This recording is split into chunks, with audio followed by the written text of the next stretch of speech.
ETF index mutual funds నేర్చుకుని stock మార్కెట్లో రాణించాలనుకుంటున్నారా? వెంటనే ఈ నెంబర్కి కాల్ చేయండి. హాయ్ హలో నమస్తే welcome back to Suman TV. ప్రస్తుతం మనతో పాటు ఉన్నారు పబ్లిక్ స్పీకర్ రజనీ రామ గారు. నమస్తే మ్యామ్. నమస్తే నవీన. మ్యామ్, ఒకటి న్యూస్ బాగా దుమారం అవుతుంది. అలైక్య చిట్టి పికిల్స్ అంట. ఎస్. పచ్చళ్ళ వ్యాపారం అమ్మాయిలు పెట్టారు. అంటే చాలా బయట కూడా టాక్ ఉంది, కామెంట్స్ వస్తున్నాయి. ఇదే బిజినెస్ ఒక అబ్బాయి పెడితే, అరే నువ్వు చదువుకోలేదురా సరిగా, నీ లైఫ్ పాడైపోయింది, అందుకే పచ్చళ్ళ వ్యాపారం చేసుకున్నావు, అది చేస్తున్నావు ఇది చేస్తున్నావు అంటారు. అదే అమ్మాయి పెడితే మాత్రం అమ్మాయి నిలబడింది చేస్తుందని అంటారు. సో వీళ్ళు పెట్టడం వల్ల చాలా ఇది న్యూస్ కొంచెం సెన్సేషన్ కూడా అయిపోయింది. ఆ ప్రైసెస్ విషయంలో చూసుకున్నా కూడా ఇంత ప్రైస్ ఉంది ఏంటి అని అడిగినప్పుడు వాళ్ళు మళ్ళీ రీబ్యాక్ తిట్టడం వాళ్ళని. మరి అమ్మాయిలు చాలా అందంగా ఉన్నారు మేడం. వాళ్ళు పచ్చళ్ళ బిజినెస్ చేసుకోవడం తప్పేమీ లేదు ఇక్కడ. సరే పచ్చళ్ళ బిజినెస్ చేస్తే వీళ్ళు ఎందుకు మాట్లాడుతున్నారా అని అనుకుంటారు వ్యూవర్స్. అదేం తప్పలేదు. వాళ్ళు ఎక్స్పోజ్ చేస్తూ దాన్ని చేయడం అనే దగ్గర ఇక్కడ టాపిక్ నడుస్తుంది. ఒక్కసారి దీని గురించి మాట్లాడుకుంటే అలైక్య చిట్టి పికిల్స్. నిజంగా అమ్మాయిలు ఈ రోజుల్లో బయటకు వచ్చి ఒక బిజినెస్ చేయడము అనేది చాలా గొప్ప విషయం అని చెప్పుకోవాలి. అయితే ఏంటంటే ఆ బిజినెస్లో నిలదొక్కుకోవడం కూడా చాలా కష్టమైన విషయము. దానికి ముందు వాళ్ళు ఎంత శ్రమ పడతారో, ఎంత శ్రమ పడి ఉంటారో, ఎంత డబ్బుని వాళ్ళు ఇన్వెస్ట్మెంట్ చేసి ఉంటారో, తర్వాత అది క్లిక్ అవ్వడము, ముందుకు వెళ్ళడము, అది మంచి పేరు తీసుకురావడము, అది కూడా చాలా గొప్ప విషయం అన్నమాట ఎవరికైనా కూడా. అలాంటిది ఈ అమ్మాయిలు పర్టికులర్గా ఇలా బిజినెస్లు చేయడము అనేది కూడా మనం అప్రిషియేట్ చేయదగ్గ విషయమే. అయితే ఇందులో కొన్ని విషయాలు, ఈ వీళ్ళు ఎవరైతే అలైఖ్య అనే అమ్మాయి ఉందో తను ఇన్స్టాగ్రామ్స్లో కానీ అందులో కానీ వీళ్ళు రీల్స్ చేసి కూడా కొంచెం ఫేమ్ అయ్యారు. సరే ఓకే, మీరు ఒక పద్ధతిలో అందరూ మెచ్చుకునే విధంగా మీరు ముందుకెళ్ళాలి. ఎవరైనా సరే ఒక 1,00,000 వ్యూస్ వచ్చినాయి, లేకపోతే 1,00,000 మంది మనకి ఫోన్ కాల్స్ చేశారు అంటే అది మంచిగా అయితే మనకి చాలా బాగుంటుంది కదా. ఈ అమ్మాయిలు కూడా ఏంటంటే ఈ పచ్చళ్ళు, అందులో నాన్ వెజ్ పచ్చళ్ళు కూడా, మేబీ నాన్ వెజ్ పచ్చళ్ళే చేస్తున్నారా లేకపోతే వెజ్ పచ్చళ్ళు కూడా చేస్తున్నారా, అన్నీ చేస్తూ ఉండొచ్చు బహుశా.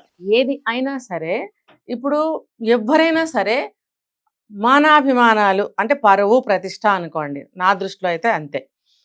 పరువు ప్రతిష్ట, మన యొక్క ఇమేజ్, మన యొక్క గుడ్ విల్, ఇవన్నీ ఉంటాయన్నమాట. ఇవన్నీ దృష్టిలో పెట్టుకుని ప్రతి మనిషి బిహేవ్ చేయాల్సిన అవసరం ఏ కాలంలోనూ ఉంది, జనరేషన్లో కూడా ఉంది, ఉండాలి కూడా. ఇప్పుడు అంత టెక్నికల్ లైఫ్ అయిపోయింది, చాలా అడ్వాన్స్ అయిపోయింది, మేము యూత్, మేము ఇప్పుడే పుట్టాము అని పిచ్చి పిచ్చిగా వెళ్ళవలసిన అవసరం లేదు, వెళ్ళి సాధించాల్సిన అవసరం కూడా లేదు. మంచిగా ఉండి నువ్వు మంచి పద్ధతిలో సాధించుకుంటే ఏ జనరేషన్లోనైనా ఎవరైనా మెచ్చుకుంటారుగా. ఆ పాతకాలమే కాదు, ఇప్పుడే కాదు, ముందు కానీ ఎప్పుడైనా సరే మంచికే కదా మెచ్చుకుంటారు, చెడుని చెడే అంటారు ఏ రోజుల్లోనైనా సరే. సో ఎవరైనా సరే మంచి పద్ధతిలో వెళ్ళాలి. ఇప్పుడు వీళ్ళు ఉన్నారు, వీళ్ళు మరి ఏ పద్ధతిలో కొన్ని విన్నాను నేను. సరే అనేవాళ్ళు అంటారు అనుకోండి, బ్యాడ్ రూమర్స్ అవ్వచ్చు, రియల్ కావచ్చు, అది దాని గురించి మనం మాట్లాడద్దు. డబ్బు, అంతంత డబ్బు ఈ చిన్న అమ్మాయిలకి ఎలా వచ్చింది అనేది ఒక క్వశ్చన్ మార్క్గా తయారైంది బయట. సో దాని గురించి నేను ఎక్కువగా మాట్లాడాను. ఓకే, ఎంత డబ్బు వచ్చినా సరే దాన్ని ఇందులో పెట్టారు. పెట్టినప్పుడు వీళ్ళు ఎలా బిజినెస్ చేయాలి, ఒక పద్ధతిగా దానికి అడ్వర్టైజ్మెంట్ చేసుకోండి. మీరు ఆల్రెడీ ఇన్స్టాల్లో చేసుకున్నారు, తర్వాత మీరు ఈ బిజినెస్ స్టార్ట్ చేశారు. మీరు అందులో ఇంగ్రీడియంట్స్ ఏవైనా సరే క్వాలిటీగా ఉన్నవి, మంచి ఫైన్ క్వాలిటీవి అవి ఇవి వేసాము కాబట్టి మాది ఇలాగా అని చెప్పి మీరు అడ్వర్టైజ్మెంట్ చేసుకున్నప్పుడు అది టేస్ట్ ఎలా ఉండాలి. చాలామంది ఏం చెప్తున్నారు, లోగా ఉంది, బిలో యావరేజ్ నుంచి ఇంకా దిగువగా ఉంది దాని యొక్క టేస్ట్ కానీ క్వాలిటీ కానీ తిన్నవాళ్ళు చెప్తున్నారు. మరి అలా అంటప్పుడు ఒక కస్టమర్ కాల్ చేసినప్పుడు వెంటనే వీళ్ళు కస్టమర్ కాల్ చేస్తే వాళ్ళకి ఆ ప్రైస్ లిస్ట్ వచ్చేస్తుందట. వచ్చేసినప్పుడు ఏంటంటే, మీరు మాకు కాల్ చేసేది ఆబ్వియస్లీ పచ్చళ్ళ కోసమే, దాని రేట్ ఎంత అనే ఉంటారు కాబట్టి మేము పంపిస్తున్నాం. ఓకే, అంతవరకు బాగుంది, మనకు కూడా వాళ్ళతో అంతవరకే పని ఉండాలి అంతే. ఓకే, ఆ లిస్ట్ చూసుకుని మనకి ఇష్టమైతే మనము ఆర్డర్ చేస్తాం. ఓకే, ఇప్పుడు ఇంత రేటు టూ మచ్గా ఉన్నప్పుడు ఎవరమైనా అడుగుతాం. మనకి ఫోన్ కాల్ చేసి అడిగే అవకాశం లేకపోయినప్పుడు మనం మెసేజ్ రూపంలో పెడతాం. పెట్టినప్పుడు మెసేజ్ పెడితే తను కూడా ఇబ్బందికరమైనటువంటి లాంగ్వేజ్లో అతన్ని అనటం జరిగింది. ఒకవేళ ఆ అమ్మాయి అలా మాట్లాడటం విని యువతల కస్టమర్ కూడా 1-2 ఏమైనా అలా మాట్లాడి ఉండవచ్చు, అంతవరకే చూసుకోవాలి. తను ఏం చేసింది, అలేఖ్య అనే అమ్మాయి వాళ్ళ మదర్ జోలికి వెళ్ళి మదర్ని కూడా బూతులు తిట్టడం జరిగింది. నువ్వు ఒక అమ్మాయి అయ్యుండి ఎంత చక్కగా ఉన్నావు, నువ్వు మరి చదువుకున్న అమ్మాయిలాగా ఉన్నావు, చూడ్డానికి బాగున్నావు. మరి బాగున్నప్పుడు నీ మాట నువ్వెలా అడ్వర్టైజ్మెంట్ చేసుకున్నావు నీ పచ్చళ్ళ గురించి? ఎస్. నువ్వు అది కొనండి అని కానీ, మేము ఇంత మంచి మంచి క్వాలిటీ ఐటమ్స్ వేస్తున్నాము, మేము స్పెషల్ ఇంగ్రీడియంట్స్ వేస్తున్నాము, చాలా టేస్ట్గా ఉంటాయి, కొనండి అని ఎంత బాగా అడ్వర్టైజ్మెంట్ చేసుకున్నప్పుడు కస్టమర్స్ ఉంటేనే బిజినెస్ వస్తుంది పైకి. కస్టమర్స్ అనేవాళ్ళు మంచి మీకు ఒక ఏమంటారంటే మీకు ప్రమోట్ చేయాలి. వాళ్ళ ఒక కామెంట్ ద్వారా కానీ, వాళ్ళ టేస్ట్ చూసి ఇది బాగుంది అని చెప్తే కానీ మీకు ప్రమోషన్ అది. అటువంటి వాళ్ళని మీరు ఇంకా ఎంకరేజ్ చేసి మీరు ఇంకా గౌరవించాలి. అంటారు కదా కస్టమర్ Yes. దేవుళ్ళు అని. అవును. మరి వాళ్ళు ఉంటేనే మనకి జీవితం మన బిజినెస్ ముందుకు వెళ్తుంది అని అందరు భావిస్తారు బిజినెస్ చేసేవాళ్ళు. సో వీళ్ళు ఆ కస్టమర్ని బూతులు తిట్టడం. సరే ఆయన మీది బాగోలేదు బాబాయ్, మీరు రేట్లకో దండం అని చెప్పి ఇలా ఎమోజీ పెట్టాడు. పెట్టినప్పుడు ఈమెకి ఎందుకు కోపం రావాలి? ఇప్పుడు ఎవరైతే విమర్శిస్తారో అందులో మన ఉన్నతి ఉంటుంది. సో అది చూసుకోవాలి మనం. దాన్ని సరి చేసుకుంటే మనం ఇంకా ముందుకు వెళ్ళగలుగుతాం. అతను అన్నాడు, ఏమన్నాడు, రేట్ ఎక్కువగా ఉంది, ఇంత రేట్ అయితే ఎలా కొనగలం, కొంచెం తగ్గించండి. ఇంతకంటే వేరే ఎవరు మాట్లాడరు నాకు తెలిసి. ఆ వాట్సాప్ మెసేజ్లు కూడా మనకి చూడటం జరిగింది. మరి అలాంటప్పుడు ఓకే అండి, కొంచెం 50-100 తగ్గించుకోండి అని ఏదో, లేకపోతే ఫస్ట్ టైం కాబట్టి మీకు ఇంత ఆఫర్ ఇస్తున్నాము, ఇంత % మీకు డిస్కౌంట్ ఇస్తున్నాము అని నువ్వు చక్కగా మాట్లాడు. బిజినెస్ పరంగా అమ్మాయి అయినా అబ్బాయి అయినా సరే బిజినెస్ పరంగా అట్లా మాట్లాడతారు. నువ్వు యాజ్ ఏ గర్ల్ ఇంకా చక్కగా మాట్లాడాలి. అంటే అందంగా ఉన్నాను కదా, నేను మాట్లాడవచ్చు, నేను పెట్టిన బిజినెస్ కానీ ఆ రేట్లు కానీ కొనేస్తారు అనే ఆలోచన అంటారా? కొంతమంది ఉంటారు అలాంటి అహంకారంతో కూడా ఉంటారు. ఇప్పుడు నేను తిట్టి గట్టిగా మాట్లాడాలంటే నేను మాట్లాడగలను, మాట్లాడతాను కూడా. కానీ ఎందుకు మనం కూడా హర్ట్ చేయొద్దు, తెలుసుకోవాలి. తెలుసుకొని వీటిల్లో ఏంటి అర్థం ఏంటని అర్థం చేసుకున్నట్టయితే, ఇప్పుడు అలేఖ్య అనే అమ్మాయి నా మాటలు వింటే కనుక తనలో ఏమన్నా ఫాల్ట్స్ ఉంటే తను సరి చేసుకోమని నేను ఇప్పుడు చెప్తున్నాను. ఫర్దర్గా నువ్వు అలాంటి మాటలు మాట్లాడుకో. నువ్వు బిజినెస్లో ముందుకు వెళ్ళాలంటే నీ క్వాలిటీని పెంచుకో. నీ వేసే ఇంగ్రీడియంట్స్ నీ ఇష్టం, అది నచ్చిన వాళ్ళు కొనుక్కుంటారు, లేకపోతే లేదు. అది జనానికి నచ్చిన విధంగా నువ్వు తయారు చేయాలి, జనానికి సూటబుల్గా ఉన్నట్టుగా పచ్చళ్ళు తయారు చేయాలి. అంతేగాని ఇలాంటి మాటలతోటి నువ్వు పచ్చడి బాగోపోయినా సరే నువ్వు అలాంటి మాటలు మాట్లాడితే అవతల వాళ్ళు ఇంకొంచెం నేను తగ్గిస్తారు, కిందకి లాగుతారు ఇంకా కొంచెం. ఆ అబ్బాయి అలా అడిగినంత మాత్రం నువ్వు అలాంటి బూతులు తిట్టాలా? ఒక అమ్మాయి అయ్యుండి అసలు నువ్వు ఎంత పరువు తీసావు, నువ్వు పరువు తీసావు కదా, ఏం బూతులు తిట్టావు నువ్వు? నువ్వు చదువుకున్న అమ్మాయివే కదా, మరి అంత చక్కగా ఉన్నావు, కూర్చుని స్క్రీన్ ముందు నువ్వు పచ్చళ్ళు తయారు చేస్తున్నావు, మాట్లాడుతున్నావు, అందరిని ప్రమోట్ చేయమని అడుగుతున్నప్పుడు నువ్వు బూతులు తిడతావా? నువ్వు బూతులు తిడితే నిన్ను ఎంకరేజ్ చేస్తారా, ప్రమోట్ చేస్తారా? ఇంకా నువ్వు దిగజారిపోతావు.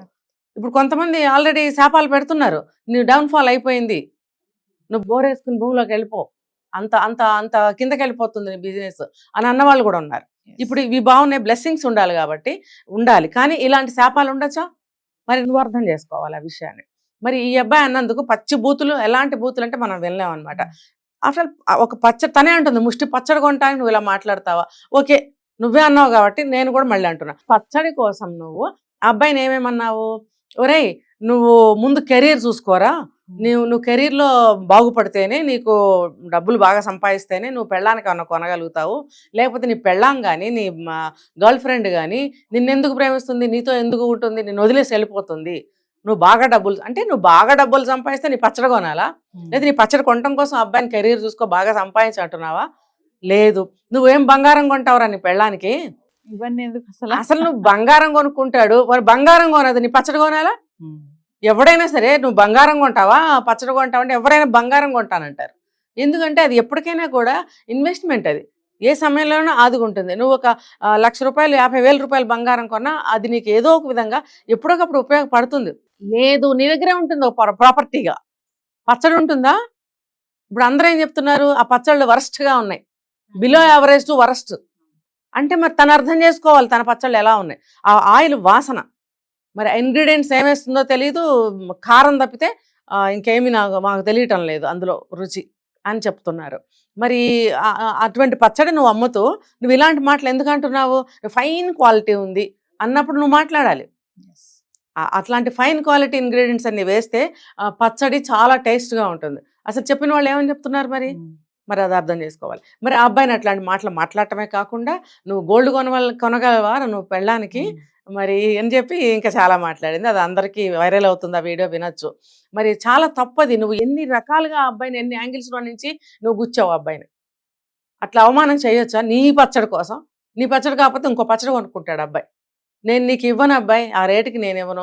లేదు, ఆ అబ్బాయి అడిగాడో లేదు అంత రేటుకి. అసలు నువ్వు ఎప్పుడైనా పచ్చడి మొహం కొన్నావా? ఈ పచ్చడి నువ్వు కొనలేవులే పో అని నువ్వు పెట్టే ఫోన్ కాసేపు బాధపడతాడు, ఊరుకుంటాడు, అంతవరకే. నువ్వు ఎలాంటి మాటలు అన్నావు, ఎవరు చూస్తూ ఊరుకోరు. ఇప్పుడు అబ్బాయి కేసు వేయడానికి రెడీగా ఉన్నాడు. మరి ఇది అమ్మాయికి ఎంతవరకు మంచి జరుగుతుంది? చెడే కదా. అంత అన్ని విధాలా తనే డౌన్ చేసుకుంది. ఇంకా వాళ్ళ అమ్మని తిట్టింది.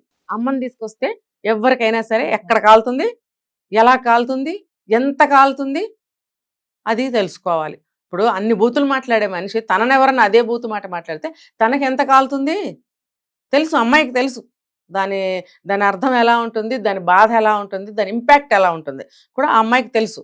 తెలిసింది కాబట్టి ఆ అబ్బాయిని అలా మాట్లాడింది. అంటే ఏంటంటే నువ్వు నా పచ్చడిని విమర్శిస్తావు, అహం. అక్కడ అహం అడ్డొచ్చు, అహము అందము. ఆ అహం అడ్డొచ్చి నువ్వు ఇంతమంది ప్రమోట్ చేస్తున్నారు, ఇంతమంది నా వీడియోస్ చూస్తున్నారు, ఇంతమంది వ్యూవర్స్ ఉన్నారు, ఇన్ని లైక్స్ ఉన్నాయి, నువ్వు వచ్చి నన్ను బాగోలేదని కానీ రేట్ తగ్గించమని కానీ రేట్ ఎక్కువ కానీ అని అంటారా మీరు? అలా అన్న వాళ్ళందరి మీద ఇలాంటి కోపమే ఉండొచ్చు అమ్మాయికి. కాబట్టి అదేంటంటే ఓవర్ ఎక్స్పెక్టేషను, ఓవర్ కాన్ఫిడెన్స్, మరి ఇంకా అహం అని కూడా చెప్పాలి.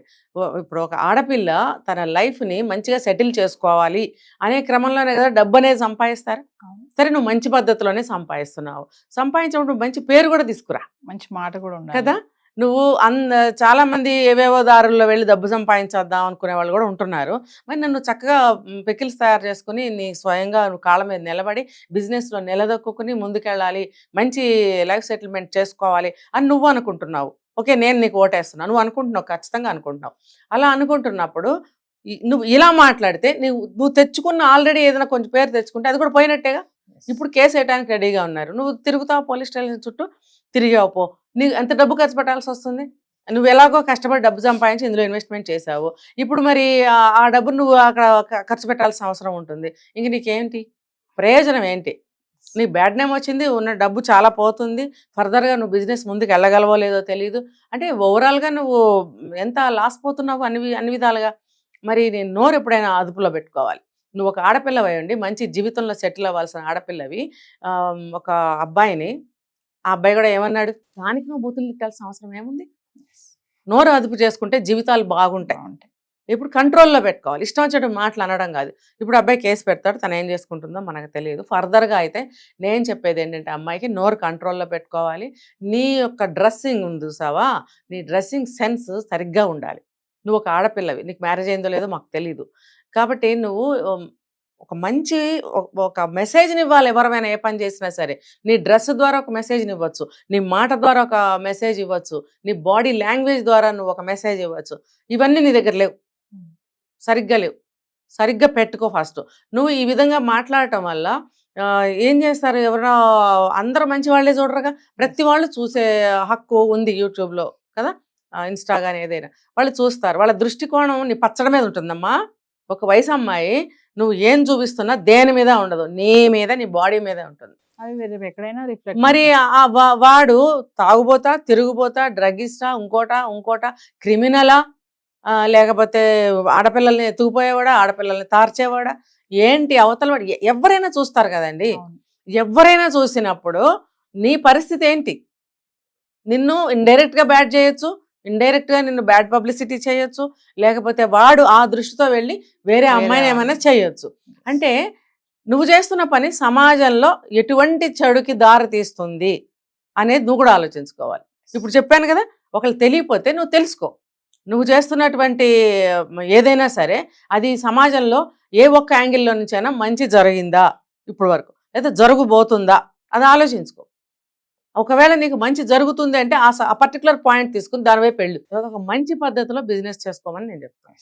Thank you.